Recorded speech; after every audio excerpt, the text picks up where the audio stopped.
Hello everyone, फिर से मैं आप लोग के लिए बहुत ही इंटरेस्टिंग न्यू ड्रामा लेकर आ गई हूँ। तो ड्रामा की शुरुआत हमारी फीमेल लीड जुआन से होती है, जो हमें बता रही होती है कि वो जो की 3 साल से सीक्रेट लवर है और उससे अनएक्सपेक्टेडली जो से प्यार भी हो चुका है।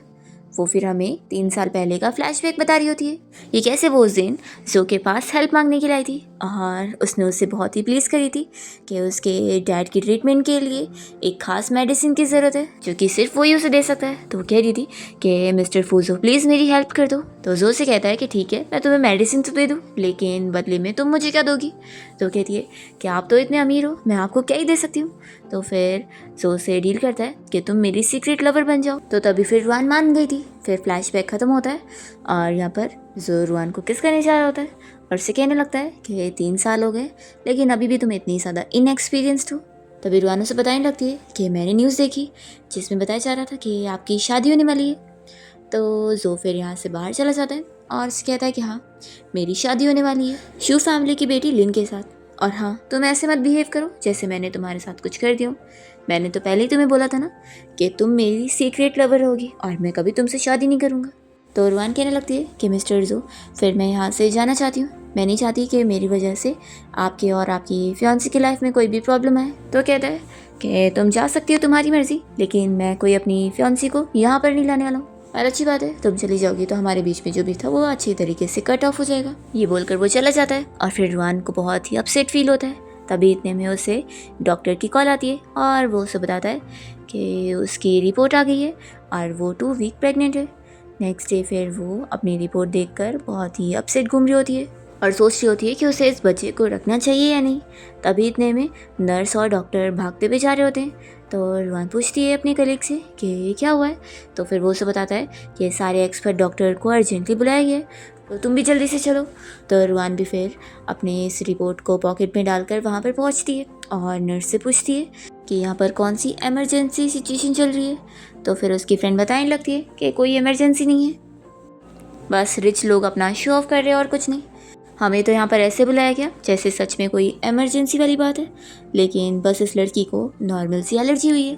तभी यहाँ पर लेन सभी से कहने लग जाती है कि थैंक यू आप सभी का यहाँ पर आने के लिए, मुझे बस सी फूड से एलर्जी है और कोई बड़ी बात नहीं है। तो रुआन की फ्रेंड उससे कह रही होती है कि सुनिए तुमने, देखो क्या पता अभी कोई बॉस CEO आ जाए और वो कहने लगे कि मेरी फियांसी को अगर हॉस्पिटल में अच्छे से ट्रीटमेंट नहीं मिली तो पूरे हॉस्पिटल को मैं बर्बाद कर दूंगा। तो रुआन अपनी फ्रेंड से कहती है कि तुम इतनी ज़्यादा नॉवेल्स पढ़ना छोड़ दो।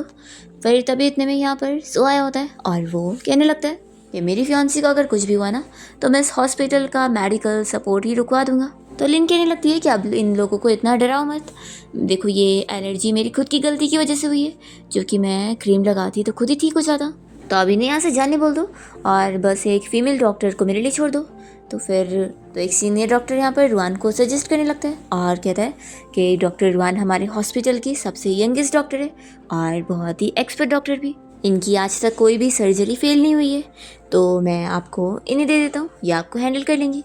तो रुआन फिर लिन के सामने आकर उससे हेलो बोलती है। तो लिन कहती है कि ठीक है फिर डॉक्टर रुआन आप मेरा चेकअप कर लो। फिर रुआन जैसी उसका चेकअप करने जाती है तो यहाँ पर वो उसकी रिपोर्ट उसके पॉकेट में से निकाल लेती है और कहने लगती है कि डॉक्टर रुआन आप तो प्रेग्नेंट हो। तो रुआन जल्दी से फिर उससे वो रिपोर्ट ले लेती है और कहने लगती है कि ये तो मेरी पेशेंट का है। और फिर वो रुआन को बता रही होती है कि मुझे आपको मेडिसिन लगानी है इसलिए आपको अपना टॉप उतारना पड़ेगा। तो रुआन फिर जो को थोड़ी देर के लिए बाहर जाने बोलती है। फिर जो बाहर चला जाता है और रुआन यहाँ पर लिन को जब मेडिसिन लगा रही होती है तो फिर वो उसे पूछने लगती है कि डॉक्टर रुआन क्या आप मुझे जल्दी प्रेग्नेंट होने की टिप्स बता सकती हैं, मुझे अपने फियांसी को जल्दी से एक बेबी देना है। तो रुआन फिर उसे कहती है कि इस बारे में मुझे नहीं पता ज़्यादा। और फिर वो मेडिसिन लगाने के बाद जल्दी से बाहर आ जाती है और बहुत ही अपसेट होती है कि जो तो अपनी फियांसी के साथ बेबी करने वाला है, तो आखिर मेरे बच्चे का क्या। तभी अचानक से जो उसे खींच लेता है और यहाँ उसे वॉल पे पुश करता है। तो रुआन चिल्लाने लगती है कि तुम यहाँ क्या कर रहे हो, छोड़ो मुझे, तुम्हारी फियांसी भी यहाँ हॉस्पिटल में। तो फिर वो कहता है कि तुम प्रेग्नेंट हो चुकी हो। तो रुआन कहती है कि नहीं मैं प्रेग्नेंट नहीं हूँ। वो उसे अपना रिपोर्ट नहीं लेने दे रही होती है, तो भी यहाँ पर जो कैसे भी करके उसे ले लेता है और देखने लगता है। तो रुआन कहती है कि देख लिया ना तुमने, ये मेरी रिपोर्ट नहीं है, मेरी पेशेंट की है। तो जो कहता है कि फिर तुम उसे इतना छुपा क्यों रही थी और इतना नर्वस क्यों हो रही थी। तो कहती है कि आखिर मैं एक डॉक्टर हूँ और मेरे पेशेंट की प्राइवेसी छुपाना मेरी जिम्मेदारी है। फिर जो यहाँ से जाने लगता है तो रुआन उससे इस बारे में पूछती है कि अगर मैं सच में प्रेग्नेंट होती तो तुम क्या करते। तो जो से कहने लगता है कि तुम्हें इस सवाल का जवाब अच्छी तरीके से खुद ही पता होना चाहिए कि मेरी फू फैमिली कभी भी एक नाजायज़ बच्चे को एक्सेप्ट नहीं करेंगे। और फिर जो यहाँ से जा रहा होता है तो रुआन से कहती है कि मिस्टर फू आपको फ़िक्र करने की ज़रूरत नहीं है, अगर मैं कभी प्रेग्नेंट हो भी गई ना तो मैं अपने बच्चे को अबॉर्ट कर दूँगी। तो कहता है कि अच्छी बात है कि तुम्हें पता है, और वो चला जाता है। फिर हॉस्पिटल में जो की सिस्टर सुजिया लिन से मिलने आई होती है। तभी इतने में यहाँ पर जैसे ही जो आता है तो उसकी सिस्टर कहने लगती है कि ब्रदर मैंने आपको सिस्टर इन लॉ का ख्याल रखने के लिए बोली थी ना, तो आप कहाँ भाग गए थे। तो फिर जो सूजी से कह रहा होता है कि तुम आखिर यहाँ पर क्यों आई हो। तो लिन जो का हाथ पकड़ के कहने लग जाती है कि मैं अकेले यहाँ हॉस्पिटल में बोर हो रही थी तो इसलिए मैंने सूजी को यहाँ बुला ली, तो तुम गुस्सा मत हो। तो जो उसका हाथ छुड़ाता है और कहता है कि यहाँ पर अब कोई भी नहीं है तो तुम्हें एक्टिंग करने की ज़रूरत नहीं है। और वो फिर से उसका हाथ पकड़ने की कोशिश कर रही होती है तो जू अपना हाथ दूर कर लेता है और उसे समझाने लगता है कि हम दोनों बस एक दूसरे का यूज़ कर रहे हैं, मैं तुम्हारी हेल्प कर रहा हूँ तुम्हारी फैमिली का रिश्ता तुम्हारे साथ तोड़ने में, और तुम मेरी हेल्प कर रही हो मेरी फियांसी बनने का प्रिटेंड करने में, ताकि मैं अपने डैड का बिजनेस इजीली इनहेरिट कर सकूं। तो हम दोनों ही सभी के सामने बस झूठा रिलेशन का नाटक कर रहे हैं, तो प्राइवेट में तुम्हें मुझसे क्लोज होने की ज़रूरत नहीं है ताकि तुम्हारी वजह से दूसरों को मिसअंडरस्टैंड ना हो। तो सूजी फिर लिन की साइड लेते हुए कहने लगती है कि ब्रदर आखिर सिस्टर इन लॉ आपको कितना ज़्यादा पसंद करती है और आप उन्हें ऐसे कैसे बोल सकते हैं।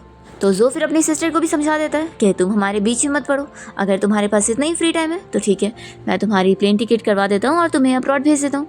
तो फिर वो चुप हो जाती है और फिर जो यहाँ पर लिन को समझा रहा होता है कि हमारी इंगेजमेंट पार्टी नेक्स्ट वीक है तो मैं नहीं चाहता कि कोई भी मिस्टेक्स हो, और ये सब बोलकर फिर जो यहाँ से चला जाता है। तो सूजी लिन से कहने लगती है कि सिस्टर इन लॉ मेरा भाई बस ऐसे ही बहुत ही गुस्से वाला है तो आप उसकी बातों पे ध्यान मत दो। तो लिन कहती है कि ठीक है।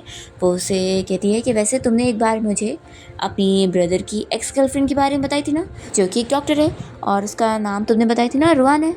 तो सूजी पूछती है कि हाँ उसका नाम यही है, क्या आप उससे मिली थी क्या।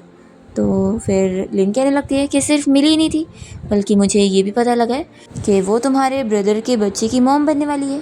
तो सूजी शॉक हो जाती है और कहने लगती है कि फिर तो मुझे इस बारे में अपने ब्रदर को बताना होगा। तो लिन कहती है कि अरे इतना छोटा मैटर है तो ये तुम मुझ पे छोड़ दो, मैं उसकी होने वाली वाइफ हूँ ना तो मैं इसे हैंडल कर लूँगी। फिर हम देखते हैं जो अपनी कार में होता है और उसका असिस्टेंट उसे बता रहा होता है कि मिस रुआन आपके घर से जा चुकी है और उन्होंने ब्रेकअप के पैसे लेने से भी मना कर दिए। तो असिस्टेंट पूछ रहा होता है कि बॉस आप तो क्लियरली मिस रुआन को ही लाइक करते हैं और आप ये अरेंज मैरिज कोई रियल में करने का नहीं सोच रहे हैं और ये बस टेम्प्रेरी प्रॉब्लम सॉल्व करने का आपका तरीका है, तो आखिर आप इस बारे में मिस रुआन को डायरेक्टली क्यों नहीं बता देते। तो जो कह रहा होता है कि मैं रुआन को कोई भी प्रॉब्लम में नहीं डालना चाहता हूँ, फैमिली पावर को ग्रैब करना ये बहुत ही बड़ा मैटर होता है और मैं उसे इस मैटर में फंसाना नहीं चाहता हूँ। जैसे ही मैं इस चीज़ को सॉल्व कर लूँगा तो मैं उसे जल्द से जल्द सब बता दूंगा। फिर हम देखते हैं रुआन अपने घर गई होती है और वो अपने डैड को कुकिंग करते हुए देखकर उन्हें रोकने लगती है कि आपकी हेल्थ अभी इतनी भी अच्छी नहीं हुई है, आप ये सब क्यों कर रहे हैं। तो फिर उसके डैड बताने लगते हैं कि आज देखो मैंने तुम्हारी सारी पसंद का खाना बनाया। वो उसे खाने के लिए बैठने बोलते हैं और फिर वो उसके बॉयफ्रेंड की तारीफ़ करने लग जाते हैं कि तुम्हारे बॉयफ्रेंड की वजह से मुझे मेडिसिन मिल पाई थी और मैं ठीक हो पाया था, तो मैं सच में उसके लिए बहुत थैंकफुल हूँ। और वैसे तुम दोनों 3 साल से डेट करो और मैंने अभी तक उसकी फ़ोटो तक नहीं देखा, तो मैं सोच रहा था कि कल मेरा बर्थडे तो क्यों ना मैं उसे डिनर की ट्रीट दे दूँ, तो तुम क्या बोलती हो। तो रुआन फिर बहाने करने लगती है कि वो बिज़ी होगा। तो फिर उसके डैड कहते हैं कि कोई बात नहीं। फिर रुआन जो से मिलने के लिए उसके घर पर उसका इंतज़ार कर रही होती है। जैसे ही वो वहाँ पर आता है तो फिर वो उसे बताने लगती है कि 3 साल पहले जब उसके डैड बीमार थे और उसने जब उन्हें मेडिसिन दी थी तो उसने एक झूठ बताई थी कि ये मेडिसिन उसके बॉयफ्रेंड की तरफ से, तो इसलिए वो जो से कहने लगती है कि अब मेरे डैड तुमसे मिलना चाहते हैं। तो जो ये सुनते के साथ ही जाने लगता है। तो रुआन फिर उसे बताने लगती है कि मेरे डैड की तबीयत बिल्कुल ठीक नहीं है और उनके पास ज़्यादा बर्थडेज नहीं होंगे सेलिब्रेट करने के लिए, तो क्या तुम प्लीज़ मेरे साथ चल के बस उनके सामने एक्टिंग कर सकते हो। तुम फिक्र मत करो, मैं बाद में उन्हें ये बता दूंगी कि हमारा ब्रेकअप हो गया और फिर मैं तुम्हारी लाइफ में दोबारा कभी नहीं आऊँगी। तो जो फिर कह देता है कि एड्रेस मुझे सेंड कर देना और वो चला जाता है। फिर नेक्स्ट डे रुआन और उसके डैड रेस्टोरेंट में जो का इंतज़ार कर रहे होते हैं और डैड पूछने लगते हैं कि मैं ठीक तो दिख रहा हूँ ना। तभी इतने में जो यहाँ पहुँच जाता है और रुआन के डैड उससे पूछते हैं कि तुम रुआन के बॉयफ्रेंड हो ना। तो फिर वो उनसे हैंडशेक करते हुए मिलता है और बताने लगता है कि अंकल मैं आपके बर्थडे के लिए गिफ्ट भी लेकर आया हूँ, तो चलो अंकल अब हम लोग खाने के लिए बैठते हैं। फिर लोग जैसे यहाँ खाना खाने के लिए बैठ ही रहे होते हैं तभी इतने में यहाँ पर लीना जाती है और वो कहने लगती है कि जो तुम यहाँ पर क्या कर रहे हो। तो रुआन के डैड उससे पूछते हैं कि लड़की क्या तुम मेरे बेटी के बॉयफ्रेंड को जानती हो। तो लिन फिर उससे पूछने लगती है कि अगर ये तुम्हारी गर्लफ्रेंड है तो फिर मैं कौन हूँ। तो जो कहता है कि अभी तुम जाओ यहाँ से, इस मैटर को मैं बाद में तुम्हें एक्सप्लेन करूँगा। तभी इतने में जो की सिस्टर रुआन को थप्पड़ लगा देती है और उसे चिल्लाने लगती है कि तुम मेरे भाई को सेड्यूस कर रही हो। तो फिर रुआन के डैड उसे कहते हैं कि तुम मेरी बेटी को कैसे मार सकती हो।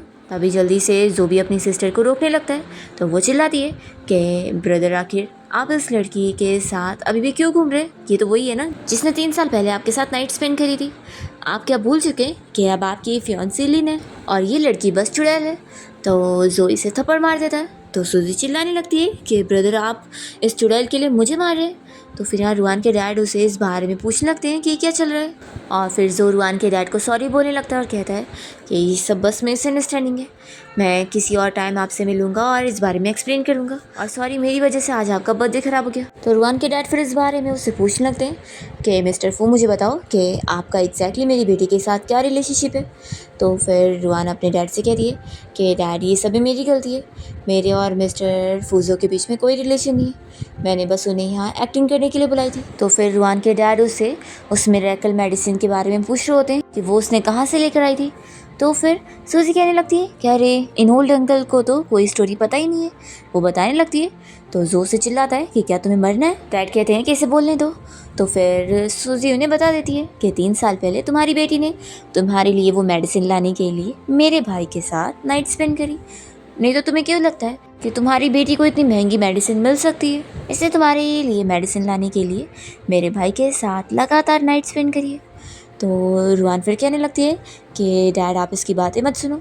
तो सूजी कहती है कि मैं सब सच कह रही हूँ, तुम अभी से झूठ नहीं बना सकती, और सच में तुम डैड और बेटी कितने ज़्यादा शेमलेस हो वो तो आज सबको ही देख रहा है। रुआन के डैड की तबीयत ये सुनकर और ख़राब होने लगती है और उनके मुंह से खून आ रहा होता है। तो फिर ये देखकर सूजी कहने लगती है कि छी ये लोग तो बस कितने गंदे होते हैं। तो जोर से चिल्लाता है कि अब चुप भी हो जाओ। तो वो कहती है कि मैंने क्या गलत बोली, गंदे काम तो इसने करी है पहले और मैं बस इसके गंदे काम बता भी नहीं सकती हूँ। तो जो फिर रुआन के डैड को सॉरी बोल रहा होता है। तो डैड कह देते हैं कि तुम्हें कुछ सॉरी बोलने की ज़रूरत नहीं है, हमारा स्टेटस सच में बहुत लो है और हम तुम्हारी मेडिसिन अफोर्ड नहीं कर सकते। और वो खाने के पैसे यहीं पर रख देते हैं और कहते हैं कि ये खाने की ट्रीट मेरी तरफ से थी।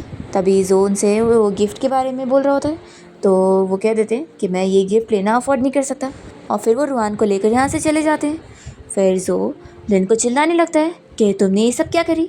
तो वो कहती है कि सॉरी मुझे नहीं पता था वो तुम्हारे और उसके रिलेशनशिप के बारे में। तो जो चिल्लाता है कि तुम और मैं बस नाम के फेक कपल है, तो तुम्हारी हिम्मत कैसे हुई मेरे प्राइवेट लाइफ में इंटरफेयर करने की। तो सूजी फिर यहाँ पर लिन की साइड लेते हुए कहने लगती है कि ब्रदर आखिर आप सिस्टर इन लॉ को ऐसे कैसे बोल सकते हैं, वैसे भी आप ही सोचो इस बारे में अगर सेकेंड अंकल को कुछ भी पता लगा ना तो फिर आप दोनों की तो इंगेजमेंट भी नहीं हो पाएगी। जो फिर इस पर गुस्सा हो जाता है और कह देता है कि ठीक है तुम्हें बीच में घुसने का इतना ही शौक है ना, तो अब तुम सोचना भी मत, अब मैं तुम्हें कोई पैसे नहीं देने वाला हूँ, तुम्हारी सारी पॉकेट मनी कट है। ऐसा बोलकर वो चला जाता है। तो फिर सूजी को गुस्सा आती है और वो कहने लगती है कि ब्रदर आखिर ऐसे क्यों है। लेकिन फिर वो लिन से कहती है कि सिस्टर इन लॉ लेकिन आप बहुत ही स्मार्ट हो, आपने अच्छा हुआ पहले से ही रुआन को फॉलो करने के लिए अपने लोग लगा दिए थे, तभी आज मुझे इतना अच्छा शो देखने को मिला है, और अब तो लगता है ब्रदर और उस रुआन के बीच में कोई भी रिलेशनशिप आगे बढ़ना नामुमकिन है। तो लिन कह रही होती कि नहीं इतनी ईजिली मैं रुकूंगी नहीं, अभी तो मुझे रुआन की रेपुटेशन और ख़राब करनी है ताकि वो जो के बारे में कम्प्लीटली भूल जाए, और ऊपर से मुझे उसके बच्चे को भी मारना है।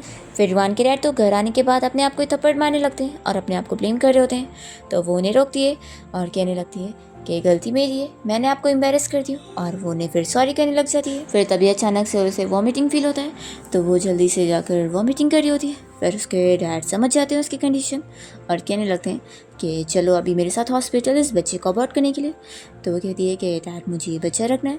तो फिर वो चिल्लाने लगते हैं कि वो किसी और से शादी करने जा रहा है और तुम उसके बच्चे को रखना चाहती हो। तो फिर रुआन उन्हें बता देती है कि असल में उसे इस बच्चे के बारे में कुछ नहीं पता है, और वो अपने डैड को मनाने लगती है कि वो उसकी बात मान ले। तो फिर उसके डैड मान जाते हैं और कहते हैं कि ठीक है, फिर मैं तुम्हारे लिए सप्लीमेंट्स लेकर आता हूँ, और वो चले जाते हैं।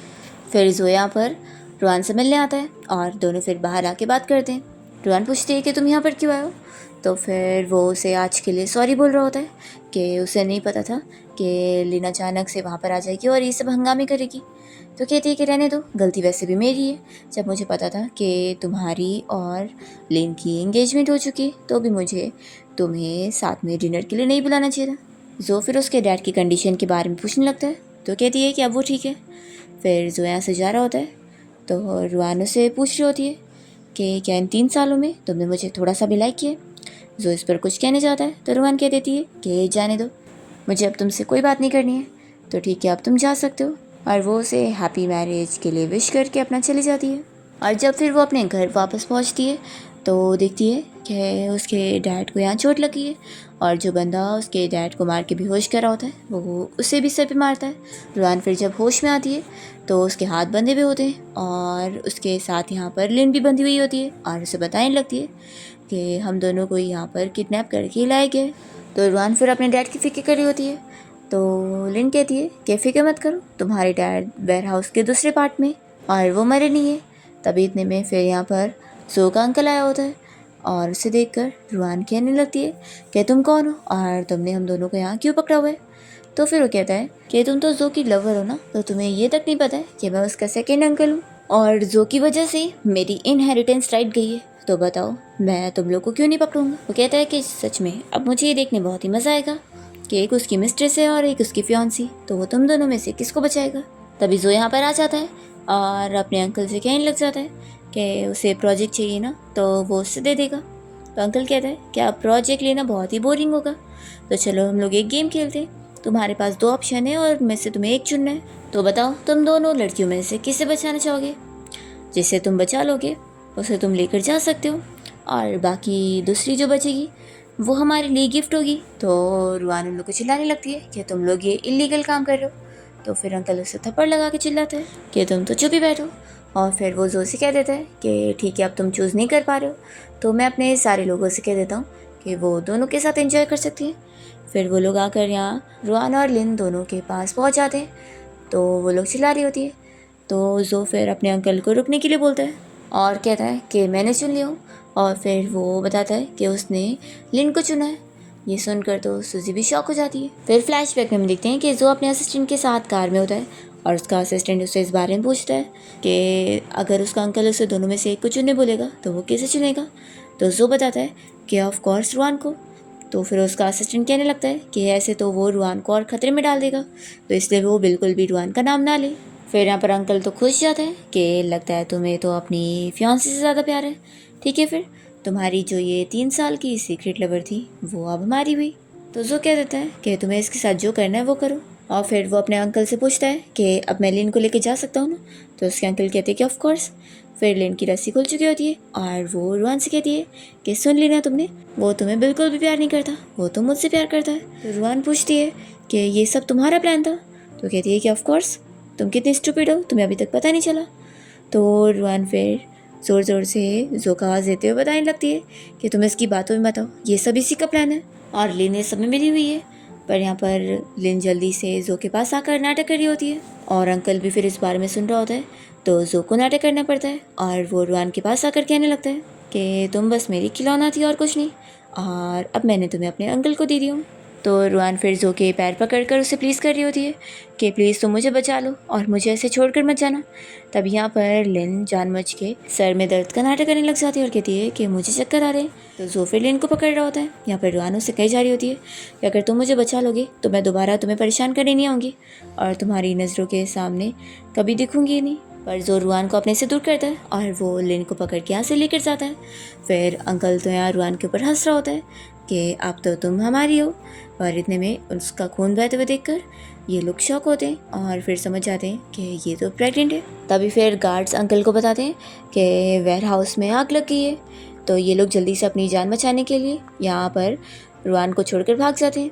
फिर रुआन तो यहाँ आग में फंस चुकी होती है, पर तभी उसके डैड उसे बचाने के लिए आ जाते हैं। और वो उसको और उसके बेबी को बचाने के लिए यहाँ से बाहर निकालने की उसे कोशिश करते हैं, पर खुद वो आग में फंस जाते हैं। फिर रुआन अपने डैड की हेल्प करने के लिए किसी को बाहर बुलाने आती है, और तभी हम देखते हैं कि चैन नाम का एक बंदा अपनी मॉम के साथ कार से जा रहा होता है और रुआन उसी की कार से टकरा जाती है, तो चैन जल्दी से बाहर निकलता है। दूसरी तरफ जो लिन को अपनी कार में ला के बैठाने के बाद वापस जा रहा होता है, तो लिन उससे रोकने लग जाती है और कहती है कि अब जाकर कोई फ़ायदा नहीं है, अब बहुत लेट हो चुकी है। तो भी वो उसकी बात नहीं सुनता, और जब वो वापस आता है तो पूरा वेयर हाउस जल चुका होता है, और फिर जोर रुआन को ढूंढने में लगा होता है और इसके लिए रो रहा होता है। तो इतने में यहाँ पर फिर लिन आ जाती है और कहती है कि अब उसे ढूंढने का कोई फ़ायदा नहीं है, क्योंकि वो ऑलरेडी मर चुकी होगी और अब वो तुम्हें नहीं मिलने वाली है, और तुम भूलो मत कि तुमने खुद ही पहले उसके ऊपर गिव अप करे थे। तो फिर जो यहाँ कुछ नहीं कह पाता है और वो भी ज़्यादा बीमार होने लगता है, तो उसका असिस्टेंट उसे लेकर जाता है, और ये देखते हुए लिन सोच रही होती है कि वो तो अब मर चुकी है और ये एक ना एक दिन तो उसे भूल ही जाएगा। फिर हम डायरेक्ट 5 साल बाद का सीन देखते हैं। रुआन यहाँ वापस आई होती है, तो जो उसका लाइफ सेवर था चैन, वो उससे पूछ रहा होता है कि तुम वापस यहाँ पर क्यों आई हो। तो रुआन उसे बता रही होती है कि मैं ये जगह देखने आई हूँ जहाँ पर मैंने अपने डैड को भी खो दी थी और मेरे एक हाथ को भी। तो चैन उसे समझा रहा होता है कि तुम अब ज़्यादा पास्ट के बारे में मत सोचो, और अब तो तुम्हारा मैंने नाम भी बदल दिया, अब तुम मिस रोंग हो, रोंग कंपनी की प्रेसिडेंट। रुआन फिर चैन से कंफर्म कर रही होती है कि उसे जो जेड चाहिए वो आने वाले ऑक्शन इवेंट में रहने वाला है ना। तो चैन उसे बताता है कि हाँ, और वहाँ पर वो फैमिली और लिन की फैमिली भी आने वाले। तो ये कहती है कि फिर अब टाइम आ गया उनसे मिलने का, और वो फिर चैन के साथ चली जाती है। और फिर हम देखते हैं कि रुआन के जाने के बाद यहाँ पर जो भी आया होता है, और उसका असिस्टेंट उससे कह रहा होता है कि बॉस, मिस रुआन को गए हुए इतने साल हो गए, लेकिन आप अभी भी उन्हें भूले नहीं है और यहाँ पर उनकी याद में आते हैं। फिर वो कहता है कि अब हमें चलना चाहिए, क्योंकि कल चैरिटी ऑक्शन पार्टी के लिए भी आपको जाना है। फिर इवेंट में हम देखते हैं कि सारे गेस्ट आपस में रोंग फैमिली के प्रेसिडेंट मिस्टर रोंग के बारे में बात कर रहे होते हैं, और ये कह रहे होते हैं कि वो कोई लड़का होगा या फिर लड़की, क्योंकि अचानक से ये बहुत ही पावरफुल फैमिली आ गई है और सभी लोगों को टक्कर दे रही है। लिन तो सूजी से डिस्कस कर रही होती है कि जो भी ये रोंग फैमिली का प्रेसिडेंट है, वो पता नहीं क्यों मेरी फैमिली को टारगेट कर रहा है, जैसे कि उसका और मेरा कोई पुराना ग्रजेस हो। तो सूजी कहती है कि सिस्टर इन लॉ, आप फिक्र मत करो, वैसे भी वो प्रेसिडेंट रोंग यहाँ पर आने वाला है ना, तो आप उसे कुछ गिफ्ट कर देना। तो लिन बता रही होती है कि हाँ, मैंने सुनी हो कि उसे वो जेट चाहिए, तो क्यों ना मैं उसे खरीद के उसे गिफ्ट कर दूँगी। फिर क्या पता मेरी फैमिली के साथ भी उसका रिश्ता अच्छा हो जाए और इस वजह से जो को भी फ़ायदा हो बिजनेस डील में। तो सूजी कहती है कि ये तो बहुत अच्छा आइडिया है, फिर तो क्या पता मेरे ब्रदर आपसे शादी करने के लिए मान ही जाएंगे। फिर रुआन जैसे ही गार्ड्स के साथ पार्टी में एंटर करने जा रही होती है, तो वो गार्ड्स को रोक देती है और कहती है कि अभी थोड़ी देर के लिए तुम्हें अंदर जाने की ज़रूरत नहीं है। तो फिर गार्ड्स कह रहे होते हैं कि यहाँ पर बहुत सारे लोग स्पेशली आपके लिए आए, तो कहीं आप कोई प्रॉब्लम में पड़ गई तो रुआन कहती है कि फिक्र मत करो, चैन भी मेरे साथ चलने वाला है। फिर रुआन जैसी पार्टी में एंटर करती है, तो सारे गेस्ट उसे देखकर बातें कर रहे होते हैं कि ये कौन सी फैमिली की ब्यूटीफुल लड़की है। तो यहाँ पर सूजी और लिन को जेलसी होती है कि ये कौन लड़की आई है। सूजी फिर रुआन के ऊपर ऑर्डर चलाने जाती है कि हमें वो वाइन सर्व करो। तो रुआन जैसे ही पीछे मुड़ती है, तो लिन और सूजी दोनों ही उसे देखकर शॉक हो जाते हैं, और यहाँ पर लिन सोच रही होती है कि नहीं, ये रुआन नहीं हो सकती है, वो तो कब का मर चुकी है और मरे हुए वापस नहीं आते। सूजी भी उससे कंफर्म कर रही होती है कि सिस्टर इन लॉ, ये सच में रुआन नहीं है ना, वैसे इसके मैनर्स से तो लगता नहीं है कि ये रुआन होगी। लिन तुरंत ही उससे सॉरी कहने लग जाती है कि हमने आपको गलत समझ लिया था। तो रुआन उन लोग को बातें सुनाती है कि तुम लोग के अंदर बिल्कुल भी मैनर्स नहीं है, क्या किसी भी अननोन पर्सन से इस तरीके से बात करते हैं। तो सूजी कहती है कि तुम्हें पता भी है कि तुम किससे बात कर रही हो, मैं फू ग्रुप कंपनी के CEO की सिस्टर हूँ, समझी, और ये सूजी है शू ग्रुप कंपनी की बेटी और मेरे भाई की 3 साल की फियांसी। इस पर रुआन हंसने लगती है कि 3 साल से ये अभी तक फियांसी है, मिस्टर जो ने इससे अभी तक शादी नहीं किया। तो सूजी कहती है कि तुम कौन होती हो ऐसे मजाक उड़ाने वाली, मेरा ब्रदर बहुत ही बिजी रहता है, इसलिए उसके पास टाइम नहीं था अब तक वेडिंग होल्ड करने का, और हाँ, तुम ये सब हरकतें करना बंद कर दो तो अच्छा रहेगा, क्योंकि यहाँ पर मिस्टर रोंग आने वाले, रोंग कंपनी के प्रेसिडेंट, तुम्हारी हरकतें देखकर वो तुम्हारा क्या कर सकते हैं वो तुम भी जानती हो। तो रुआन कहती है कि अच्छा, तो तुम लोग प्रेसिडेंट रोंग का वेट कर रहे हो उन्हें खुश करने के लिए। तो फिर लिन सूजी को समझा रही होती है कि जाने दो, इससे पंगे मत लो, क्या पता ये इसके सपोर्ट में कोई होगा। तो भी सूजी नहीं मान रही होती है और रुआन से कहने लग जाती है कि तुम अभी नील डाउन करके मुझसे माफ़ी मांगो, नहीं तो मैं अपने ब्रदर को बोलूँगी और वो तुम्हें सबक सिखाएगा।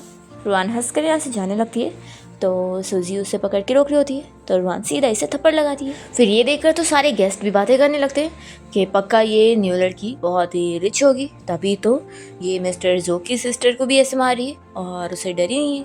सूजी तो उसे चिल्लाने लगती है कि तुमने मुझे मारी कैसे, तो रुआन कहती है कि मैं तुम्हारे भाई की जगह तुम्हें डिसिप्लिन सिखा रही हूँ क्योंकि तुम्हारे अंदर डिसिप्लिन की कमी है। तभी इतने में पार्टी में जो भी आ जाता है और वो कहने लगता है कि कौन है आखिर जो मेरी फैमिली को डिसिप्लिन सिखाएगा।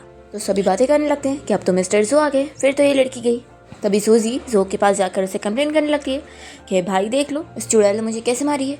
तो जो कहता है कि अपनी ज़बान संभाल के बोलो। और फिर वो रुआन से कहता है कि मिस अगर मेरी सिस्टर ने तुम्हें पहले प्रोवोक करी है तो मैं तुम्हें इसके लिए माफ़ी मांगूंगा, लेकिन अगर मुझे पता लगा कि तुमने बिना कोई रीज़न के मेरी सिस्टर के ऊपर हाथ उठाई हो तो तुम्हें फिर इसका एक्सप्लेनेशन देना होगा। तो रुआन कहती है कि मेरी मर्जी, मैं मारूंगी, तुम क्या कर लोगे। और फिर वो जैसी पीछे मुड़ती है तो जो तो शौक हो जाता है कि उसकी आवाज़ और वो पूरी रुआन जैसी दिख रही है। वो कहता है कि रुआन तुम 3 सालों से कहाँ पर थी, मैं तुम्हें ढूंढ रहा था। तो रुआन तो उसे कह देती है कि तुमने गलत समझे हो, मैं कोई रुआन नहीं हूँ। और यहाँ पर फिर सूजी भी उसे बताने लगती है कि भाई आपको गलत फहमी हो गई है, ये बस रुआन की तरह दिखती है लेकिन ये रुआन है नहीं। तो भी जो नहीं मान रहा होता है और कहने लगता है कि ये रुआन ही है। तो रुआन फिर से उसे मना कर देती है कि वो कोई रुआन नहीं है। तभी सारी पब्लिक इस बारे में बात करने लगते हैं कि 3 साल पहले मिस्टर जो की रुआन नाम की एक मिस्ट्रेस थी जो कि एक किडनैपिंग केस में मर गई थी और मिस्टर जो अभी तक ये उसकी याद में, इसलिए उन्होंने अपनी इस फियांसी के साथ शादी भी नहीं करी। रुआन फिर यहाँ से जारी होती है तो जो से रोकने की कोशिश करता है और देख लेता है कि उसके हाथ में बर्थ मार्क नहीं है। तो वो इस बारे में पूछता है कि वो बर्थ मार्क कैसे चला गया। रुआन इसका जवाब नहीं देती है तो वापस उसे रोक रहा होता है। तो इस बार वो उसे थप्पड़ लगा देती है। ये देखकर सारे लोग शॉक हो जाते हैं कि उसने कैसे मिस्टर जो को भी मार दी। फिर सूजी तो उसे चिल्लाने लगती है कि तुम क्या पागल हो गई हो, तुमने मेरे भाई के ऊपर भी हाथ उठाई। तो सूजी कहती है कि तुम सारी फू फैमिली के लोग लगता है पागल है। पहले सिस्टर मुझे कोई और पर्सन समझ के बातें सुनाती है, उसके बाद उसका भाई भी मुझे इसी तरीके से ट्रीट करता है। तुम लोग के अंदर तो बिल्कुल भी मैनर्स नहीं है। फिर सूजी गुस्से में रुआन को और चिल्ला रही होती है तो वो उसे चुप कराता है और तुरंत ही रुआन से माफ़ी मांगने के लिए बोलता है। फिर लिन भी जल्दी से माफ़ी मांग लेती है और कहने लगती है कि सॉरी, हम लोगों ने तुम्हें किसी और पर्सन को समझ लिए थे। तो फिर रुआन अपना आगे चले जाती है और जो यही सोच रहा होता है कि वो सच में रुआन नहीं है। फिर इतने में ऑक्शन इवेंट स्टार्ट हो जाता है और बिडिंग लगना स्टार्ट होती है। तो रुआन कोई भी चीज़ के ऊपर बिडिंग नहीं लगा रही होती है। तो सूजी कहने लगती है कि क्या हुआ, तो मैं अब ख़रीदा नहीं है। तो वो कहती है कि मुझे ये पसंद नहीं आया। फिर लास्ट बिडिंग एक जे ड्रिंक की लगती है जो कि रुआन स्पेशली उसी के लिए आई है। तभी यहाँ पर लिन सोच रही होती है कि उसे ये जे ड्रिंक खरीदनी होगा क्योंकि उसे ये मिस्टर रोंग को देखकर उसे खुश करना है। तो वो सबसे पहले ही 6 मिलियन की बिडिंग लगा देती है।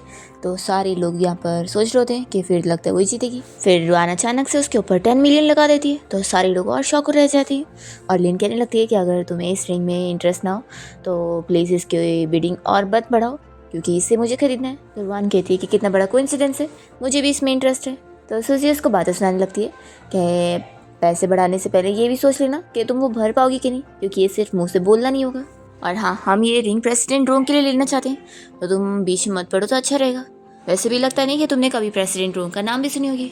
रुआन कहती है कि ठीक है, तुम्हें अगर उसे खुश करने के लिए लेना है तो फिर अपनी सिंसियरिटी भी तो दिखानी पड़ेगी ना, तो और बढ़ा के दिखाओ। फिर लेन 15 मिलियन की बिडिंग लगा देती है। तो ये सुनकर सभी और शॉक होते हैं और जो कहने लगता है कि ये कुछ ज़्यादा नहीं है। तो कहती है कि फिक्र मत करो, जे ड्रिंक लेना ज़्यादा इंपॉर्टेंट है। तभी रुआन तो 50 मिलियन की बिडिंग लगा देती है। तो ये सुनकर ये लोग और शॉक रह जाते हैं और सूजी कहने लगती है कि तुम्हें पता भी है 50 मिलियन कितने ज़्यादा होते हैं, तुम पागल हो चुकी हो। तो रुआन कहती है कि मुझे अच्छे से पता है और ये मैंने इसलिए लगाई हूँ ताकि तुम जैसे गरीबों को पीछे छोड़ सकूँ। फिर रुआन ये बिडिंग जीतने वाली होती है तो ये देखकर लिन जल्दी से उसके ऊपर 100 मिलियन की बिडिंग लगा देती है, जिसे सुनकर सभी लोग शॉक हो जाते हैं कि उसने बस एक रिंग के ऊपर इतनी ज़्यादा बिडिंग लगा दी है। फिर यहाँ पर वो रुआन का वेट कर रही होती है कि अब वो ज़्यादा बिडिंग लगाएगी, पर रुआन तो रुक जाती है कि मुझे अब नहीं लेना है। तो लिन फिर जीत जाती है और उसे ये रिंग 100 मिलियन में खरीदनी पड़ती है। सूजी यहाँ पर उसे कहने लगती है कि अब तुम क्यों नहीं बढ़ा रही हो। तो वो कहती है कि आखिर अब तुम्हारी सिंसियरिटी दिखने में आ रही है कि तुम्हें प्रेसिडेंट रोंग को खुश करना है। फिर लिन को मुंह बनाते हुए इस 100 मिलियन को भरना पड़ता है उस रिंग को लेने के लिए। तो सूजी कहने लगती है कि सिस्टर इन लो, आप फिक्र मत करो, अब इसे देकर कम से कम प्रेसिडेंट रोंग तो हमसे खुश हो जाएगा। तभी इन लोग के ऊपर रुआन हंसने लग जाती है।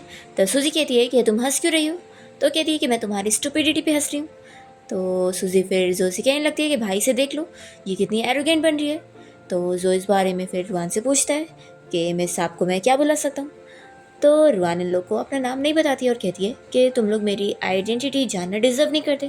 तो सूजी कहने लगती है कि तुम हमें बता इसलिए नहीं रही हो क्योंकि तुम्हारी आइडेंटिटी कोई है ही नहीं, कहीं ऐसा तो नहीं कि तुम किसी रिच मैन की मिस्ट्रेस होंगी। तो जो से चुप रहने बोल रहा होता है। तो सूजी कहने लगती है कि भाई आप मुझे बार बार चुप क्यों करा रहे हैं, ये रुआन नहीं है, मैं आपको बोल रही हूँ ना। तो रुआन फिर इन लोग से कहती है कि तुम लोग बार बार किसी रुआन नाम की लड़की का नाम ले रहे हो, आखिर वो रुआन तुम्हारी है कौन। तो जो फिर बताने लगता है कि मेरी पुरानी फ्रेंड है जिसे मैं 3 सालों से ढूंढ रहा हूँ। तो रुआन फिर उसे कहती है कि वैसे मुझे नहीं पता कि तुम्हारे और उस लड़की के बीच में क्या प्रॉब्लम आई होगी जो तुम लोग अलग हो गए, लेकिन मैं इतना समझा दूँ, अगर वो लड़की तुमसे मिल नहीं रही है तो इसका ये मतलब है कि वो तुमसे मिलना चाहती ही नहीं है, तो पास्ट में डूबे मत रहो। और वो चली जाती है। लेकिन फिर जो से कहने लग जाती है कि अब रिंग हमने ले लिए तो अभी हम थोड़ा रेस्ट कर लेते हैं, फिर जब प्रेसिडेंट रोंग यहाँ पर आएंगे तो हम उन्हें ये गिफ्ट कर देंगे। तो जो कहता है कि तुम्हें जो करना है वो करो, और वो अपना चला जाता है। तो लिन को बहुत गुस्सा आती है। यहाँ पर हम देखते हैं कि रुआन वॉशरूम में होती है और वो अपना मेकअप ठीक करके इसी बारे में सोच रही होती है कि उसे लगा था कि वो जो को इजीली फेस कर पाएगी, पर उसे अभी भी अपने आप को काफ़ी कंट्रोल करना पड़ रहा है जो को देखकर। रुआन जैसी वॉशरूम से बाहर निकलती है तो वो जो को देख कर कहने लगती है कि मिस्टर जो, क्या आपकी आदत है लड़कियों के वॉशरूम के बाहर खड़े होने की? तो कहता है कि मैं किसी का इंतज़ार कर रहा हूँ। तो फिर वो कहती है कि अंदर तो मिस लिन नहीं है।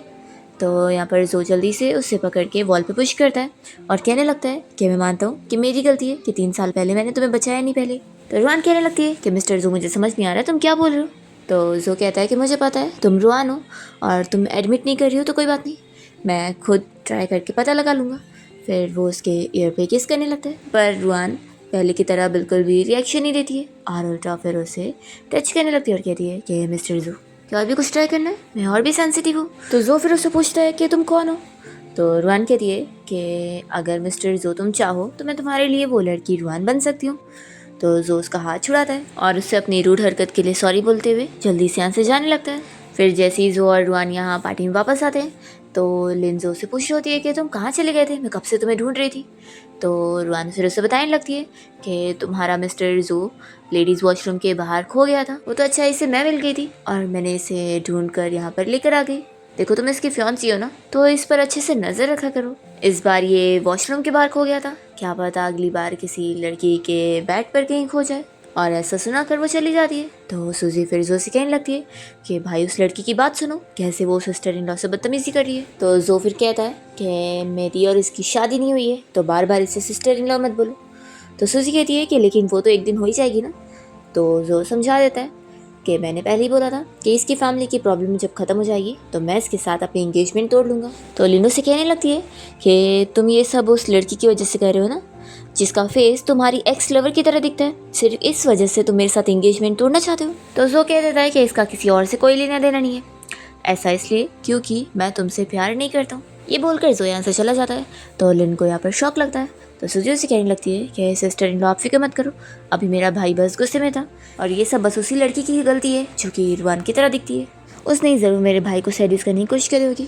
तो लिन तो बस यही सोच रही होती है कि चाहे जो आ जाए वो मुझसे जो को नहीं छीन सकता है। तभी हम देखते हैं रुआन के पास यहाँ पर एक बंदा आकर उसे ड्रिंक ऑफर कर रहा होता है। तो रुआन फिर जो को देखते हुए इसके साथ ड्रिंक करने लग जाती है और तभी जो नोटिस करता है कि वो लेफ़्ट हैंड से ड्रिंक कर रही है। फ्लैशबैक में दिखाते हैं कि जो ने कैसे उसे ड्रिंक करवाया था। फिर यहाँ पर ये बंदा उससे पूछ रहा होता है कि तुम लेफ़्ट हैंड हो। तो कहती है कि हाँ, असल में मेरे राइट हैंड में एक बार चोट आ गई थी तो उसमें ज़्यादा स्ट्रेंथ नहीं है। जो जल्दी से इस बारे में रुआन के पास आकर उसे पूछने लगता है कि तुम्हारे राइट हैंड में चोट कैसे आई। तो वो चिल्लाती है कि ये मेरा प्राइवेट मैटर है, आखिर तुम होते कौन हो मुझसे पूछने वाले। तो वो कहता है कि क्या तुम्हारे राइट हैंड में चोट आग में जलने की वजह से लगी, मुझे अब सच बताओ। तो रुआन कहने लगती है कि लगता है तुम अभी भी मुझे अपनी वही पुरानी फ्रेंड समझ रहे हो। वो उससे बताती है कि मुझे ये चोट बचपन में लगी थी, तो बताओ तुम मेरे बचपन के बारे में जानने में इंटरेस्टेड हो। तो ठीक है फिर मेरे साथ चलो, मैं तुम्हें बताती हूँ। तो सूजी चिल्लाने लगती है कि तुम तो सच मेरे भाई को सेड्यूस करने के पीछे पड़ी हो, तभी तो समझ आ रहा है कि तुमने कोई मेल पार्टनर भी नहीं लेकर आई हो। नहीं तो अगर तुम्हारा कोई मेल पार्टनर है तो उसे सामने लेकर आओ, कहाँ है वो। तो रुआन कहती है कि वो अभी थोड़ी देर में आ ही जाएगा। सूजी कहती है ऐसे नहीं चलेगा, कम से कम उसका नाम तो बताओ। तो रुआन बता देती है कि उसका नाम मिस्टर चैन है। ये सुनकर सभी बातें करने लगते हैं कि चैन तो सिंह ग्रुप कंपनी का चेयरमैन है और वो अपने साथ पार्टी में कभी भी किसी फीमेल पार्टनर को नहीं लेकर आता है। तो सूजी ये सुनकर कहने लगती है कि देखो तुम्हारा झूठ अब सभी को पता लग गया है। तभी इतने में चैन जैसे यहाँ पार्टी में आने लगता है। तो रुआन बताती है कि यही मेरा बॉयफ्रेंड है। ये लोग यकीन नहीं कर रहे होते हैं और लिन और सूजी आपस में डिस्कस कर रहे होते हैं कि ये यहाँ पर सूजी को देखने आया होगा क्योंकि वो लोग पहले से एक दूसरे से मिल चुके हैं। तो सूजी कहती है कि सिस्टर इन लॉ आप ऐसा भी मत बोलो, ज़रूर ये मेरे भाई से मिलने आया होगा। सूजी तो यहाँ पर चैन से हाथ मिलाने का सोच रही होती है, पर वो तो उसे छोड़कर यहाँ पर रुआन के पास आता है और उसे अपने कोट से कवर करने लगता है और कहता है कि मैं ट्रैफिक में फंस गया था इसलिए लेट हो गया। तो इन लोगों को ऐसे देखकर जो अपने और रुआन के बारे में पास्ट याद कर रहा होता है और वो जेलस हो रहा होता है। और तभी गेस्ट आपस में बात करने लगते हैं कि इस लड़की और मिस्टर चैन का रिलेशन सिंपल नहीं लगता है। फिर रुआन सभी को मिलाने लगती है कि ये मेरा पार्टनर है। तो जो फिर उसके साथ हैंडशेक कर रहा होता है कि वो लोग काफ़ी टाइम बाद मिल रहे हैं। और वो पूछता है कि तुम तो आज तक कोई भी फीमेल पार्टनर को अपने साथ नहीं लाते थे, तो आज क्या हो गया। तभी लिन चैन से कहने लग जाती है कि मिस्टर चैन, आप मेरी एक हेल्प कर दो, आप इस जे ड्रिंक को मेरी तरफ से रॉन्ग फैमिली के प्रेसिडेंट को दे दो। तो चैन फिर रुआन से कहता है कि ये जे ड्रिंक तो तुम्हारे लिए। तो ये लोग कह रहे हैं कि वो ऐसा क्यों बोल रहे हैं। तो बताता है कि तुम लोग को पता ही नहीं है, ये रोंग कंपनी की न्यू प्रेसिडेंट है। तो सारे लोग फिर यहाँ पर रुआन से काफ़ी इम्प्रेस हो जाते हैं, क्योंकि उसकी कंपनी 1 साल के अंदर बहुत ज़्यादा ही प्रोग्रेस कर चुकी है। और वो बंदा जो कि उसको ड्रिंक के लिए ऑफर कर रहा था, वो उससे सॉरी कहता है कि वो उसकी ब्यूटी में खो गया था। तो वो कहती है कि तुम इकलौते थोड़ी ना हो जो मेरी ब्यूटी में खो गए थे, कोई तो मुझे यहाँ पर अपनी एक्स लवर समझ रहा है। तो जो इसके लिए रुआन से माफ़ी मांगता है कि उसने उसे गलत समझा। फिर यहाँ पर लिन जल्दी से उसे वो जे ड्रिंक गिफ्ट करने लगती है और कहती है कि माना आपके और हमारे बीच में थोड़ी सी मिसअंडरस्टैंडिंग हो गई, लेकिन आप प्लीज़ मेरी तरफ से ये गिफ्ट एक्सेप्ट करो। तो रुआन फिर उस रिंग को उठाकर कहने लगती है कि पहले तो मैंने सोची थी कि इस रिंग को मैं खुद खरीदूंगी, पर तुमने इसे खरीद के गंदा कर दी, इसलिए अब मुझे नहीं चाहिए। वो चैन का हाथ पकड़ के कहती है कि आज की नाइट तो सच में बहुत ही बड़ा डिसअपॉइंटमेंट थी, तो तुम मेरा मूड ठीक करने के लिए मुझे डेजर्ट खिलाने लेकर चलो। तो शन कहता है कि ऑफ कोर्स, और वो उसे लेकर जा रहा होता है। फिर लिन को अभी भी शौक लग रहा होता है कि वो सच में रुआन की तरह कैसे दिखती है। और यहाँ पर सूजी भी इस बारे में फिर अपने भाई से कहने लगती है कि अब तो हमने उस प्रेसिडेंट रोंग से पंगा ले लिया, तो वो अगर हमें फ्यूचर में टारगेट करेगी तो जो कहता है कि अब तुम्हें डर लग रही है, ये करने से पहले सोचना चाहिए था। वो जाने लगता है। तो सूजी कहती है कि भाई आखिर आप कहाँ जा रहे हो। तो कहता है कि क्या इतनी एम्बेरसमेंट कम है जो तुम्हें और करानी है। तो फिर वो भी उसके साथ जाती है और लिन भी फिर तुरंत ही चली जाती है। यहाँ पर चैन इस बारे में रुआन से पूछ रहा होता है कि अगर तुम्हें शू फैमिली से प्रॉब्लम है तो मैं तुम्हारे लिए उन्हें अभी के अभी बैंकक्रप्ट कर सकता हूँ। तो रुआन कहती है कि एक साथ ऐसा करने में मज़ा नहीं आएगा, जितना मज़ा मुझे धीरे धीरे उन्हें सताने में आएगा। फिर जो अपने असिस्टेंट को बोलकर रुआन की पूरी डिटेल इन्फॉर्मेशन निकलवाता है और उसे पता लगता है कि वो असल में रॉन्ग फैमिली की अडॉप्टेड डॉटर है, जो कि 3 साल पहले अब्रॉड से वापस आई है, लेकिन उनके और मिस रुआन के सेम होने के कोई भी एविडेंस नहीं मिले। और फिर असिस्टेंट उसे ये भी बताता है कि असल में उसका जो घर था जहाँ पर मिस रुआन पहले रहा करती थी, उसे कोई ख़रीदना चाहता है और उसकी बहुत ज़्यादा कीमत भी देने को तैयार है। तो जो मना करता है कि कितना भी पैसा कोई दे मैं उसे नहीं बेचूंगा। तभी इतने में यहाँ पर लिन भागते हुए आती है और वो जो को कहने लगती है कि तुम्हें ही अब शू फैमिली को बचाना होगा। तो वो उसका हाथ छुड़ाता है और कहता है कि क्या बात है। तो फिर वो बताती है कि उसके डैड की कंपनी का पूरा कैश फ्लो स्टॉप हो चुका है और रातों रात सारे इन्वेस्टर ने अपने फंड्स निकाल लिए। और डैड से भी पूछकर मुझे पता लगा है कि वो सारे इन्वेस्टर रॉन्ग फैमिली के। उसकी और मेरी आज पार्टी में बस थोड़ी सी अनबन क्या हो गई, मुझे नहीं पता था कि वो मेरी फैमिली को बैंकक्रप्ट करने पर आ जाएगी। और पार्टी में सिर्फ मैंने ही थोड़ी ना उससे पंगा ली थी, बल्कि सूजी ने भी ली थी। तो क्या पता मेरी फैमिली के बाद वो तुम्हारी फैमिली को भी टारगेट करे। जो कहता है कि दोनों फैमिलीज़ को तुम्हें मिक्स करने की ज़रूरत नहीं है, और हाँ मैं तुम्हारी फैमिली को इस प्रॉब्लम से बचाने में मदद कर सकता हूँ, लेकिन मेरी एक कंडीशन है। तो कहती है कि तुम्हारा ये मतलब तो नहीं है कि तुम मेरे साथ इंगेजमेंट तोड़ना चाहते हो। जो कहता है कि तुम्हारे पास 2 ऑप्शन है, या तो तुम अपनी फैमिली को चुनो या तो इंगेजमेंट को। तो फिर वो उससे हक करने लग जाती है और कहती है कि रुआन अब है भी नहीं, तो आखिर तुम अभी भी उसकी याद में क्यों पड़े हो। तो जो उससे दूर करता है और कहने लगता है कि ऐसा नहीं है कि मैं तुम्हें चूज़ नहीं कर रहा हूँ, बल्कि मैंने कभी तुम्हें चूज़ करने का सोचा ही नहीं। ऐसा बोलकर वो चला जाता है।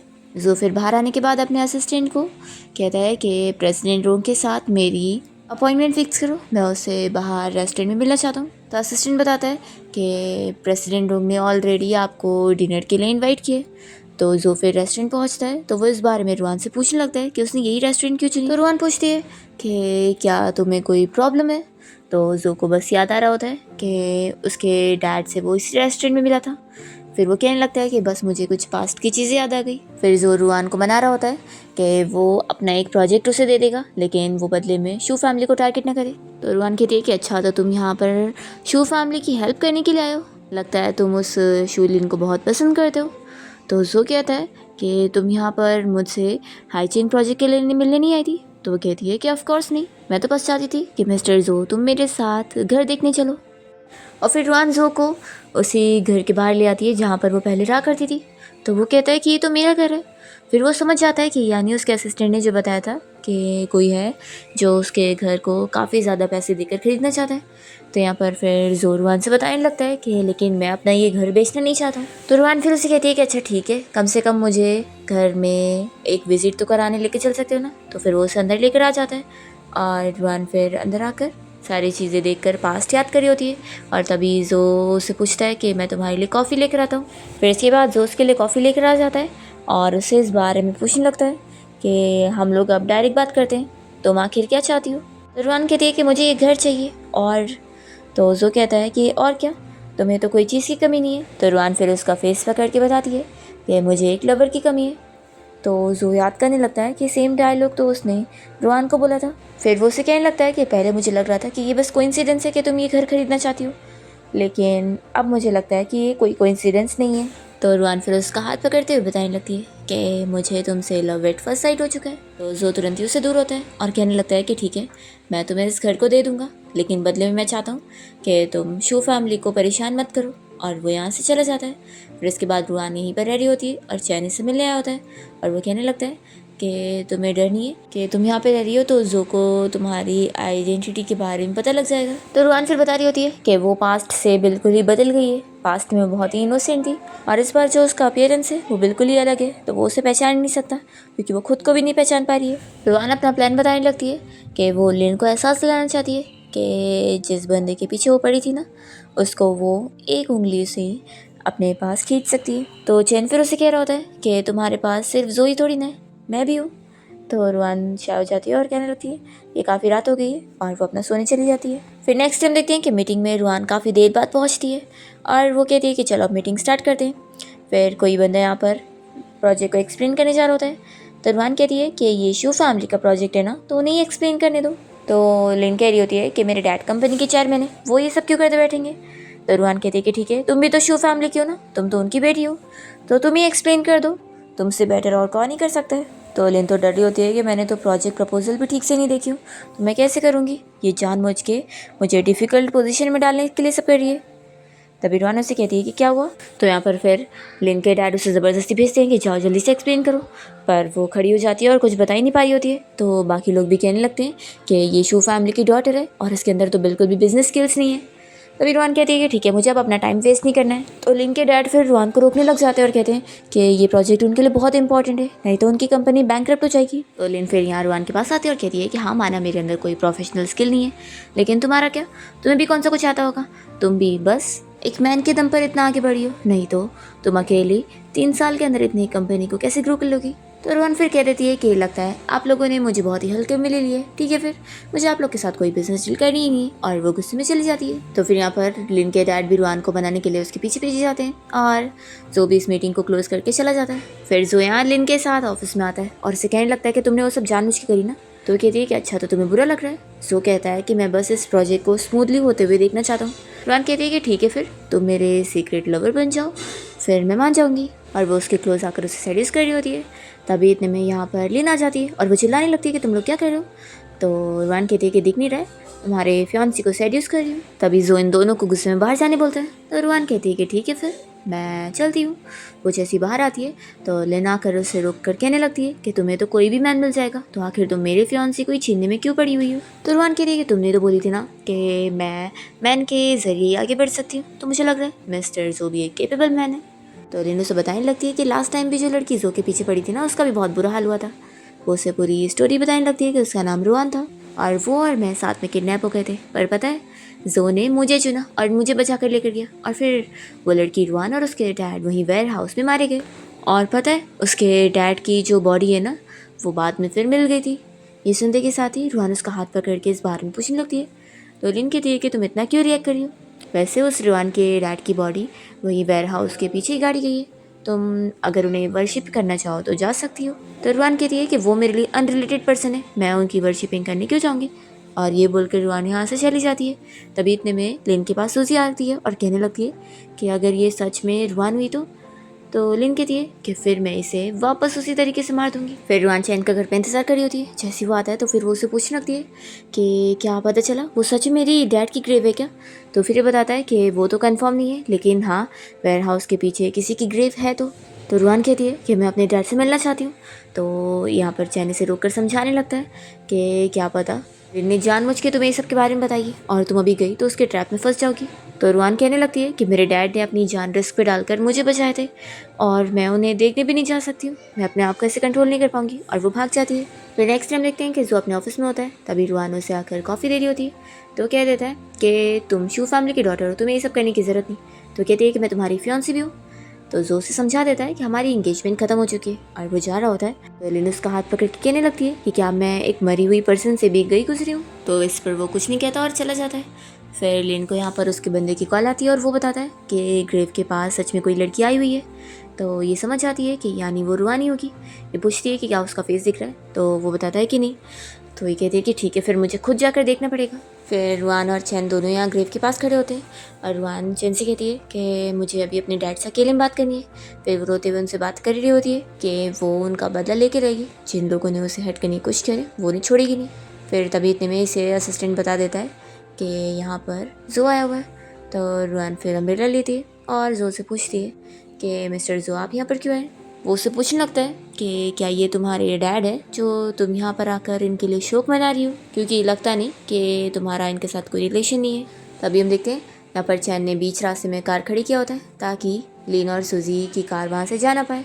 यहाँ पर उसका असिस्टेंट आकर लिन को इस बारे में बता देता है कि मेरे बॉस ने कह दिया कि अगर आप यहाँ से ड्राइव करके जाने की कोशिश करेंगी तो फिर आपकी पूरी शू फैमिली को वो बर्बाद कर देंगे। तो फिर लिन तो यहाँ पर रुक जाती है और दूसरी तरफ हम देखते हैं रुआन को जो से इस बारे में पता चलता है कि ये ग्रेव असल में जो के अंकल की है, वही खूनी जिसने 3 साल पहले सारे लोगों को मारा था। वो इस बारे में पूरी सी स्टोरी बताता है और दूसरी तरफ इस बारे में लिन भी सुजी को बता देती है कि वो ग्रेव तो असल में उसके अंकल की है।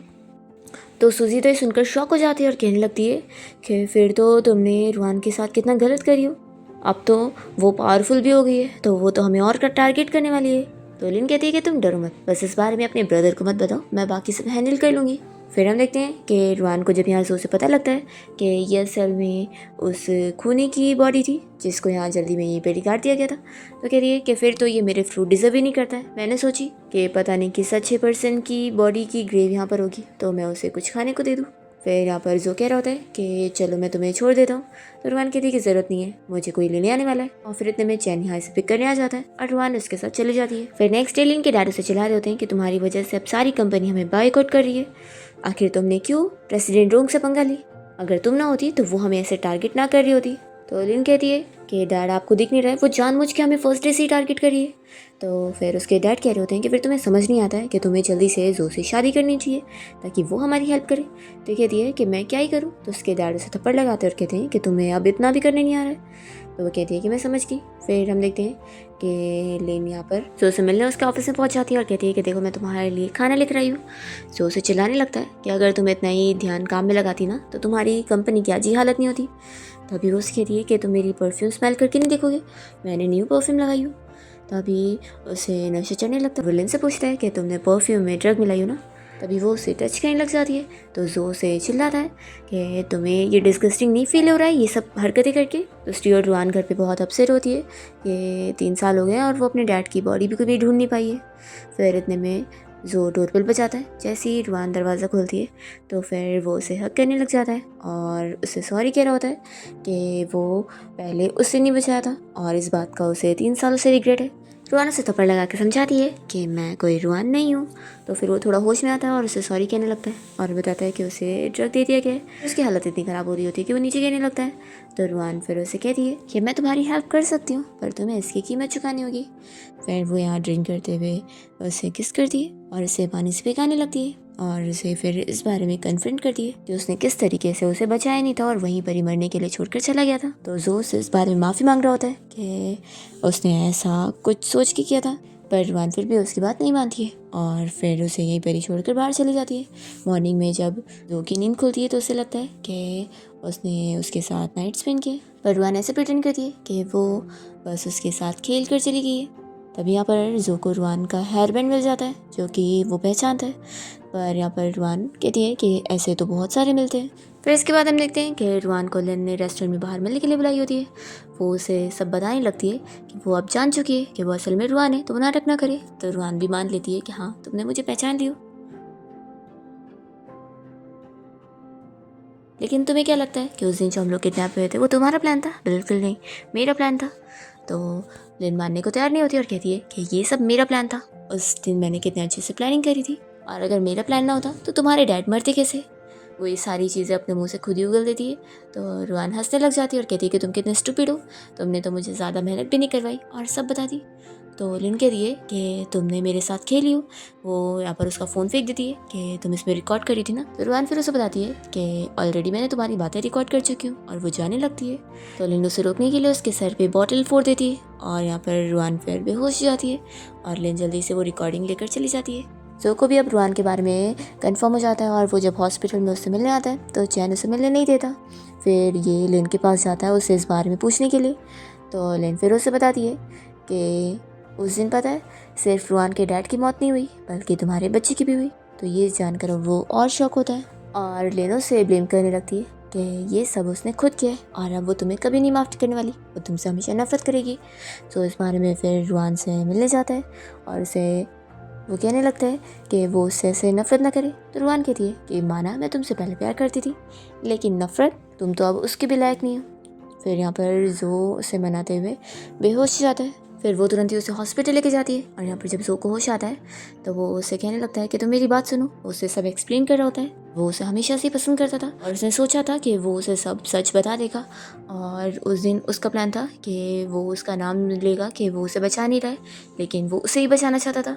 रुआन यहाँ पर नहीं मानती और कहती है कि ये सब एक्टिंग अब तुम्हें करने की ज़रूरत नहीं है। दूसरी तरफ सूजी लिन से मिलने जाती है, और उसे वो बताती है कि अब वो उसका कोई साथ नहीं देने वाली है क्योंकि वो एक खूनी है। तो लिन फिर इसे भी बेहोश कर देती है, और इसे वो किडनैप कर लेती है, साथ में चैन को भी। और वो यहाँ रुआन को बुलाती है उसे बचाने के लिए, और अब वो बदले में रुआन को मारना चाह रही होती है क्योंकि रुआन वैसे भी उससे फंसाई देगी। पर तभी यहाँ पर जो आ जाता है, और वो रुआन को बचाने के लिए उसकी जगह चोट खा लेता है। और लिन ने जो यहाँ पर इन लोग को मारने का इंतजाम करके रखी होती है उसमें वो खुद ही फंस जाती है और मर जाती है। फिर इसके बाद जो अपना हॉस्पिटल में होता है, और रुआन अपना बदला लेने के बाद यहाँ से निकल रही होती है, और वो चैन से कह रही होती है कि अब वो हमेशा के लिए अब्रॉड में जाके रहेगी क्योंकि वो जो से मिलना नहीं चाहती है। और फिर वो मनी मंजो को गुड बाय करते हुए अपना चली जाती है। और इसी के साथ इस ड्रामा की एंडिंग यहाँ पर हो जाती है।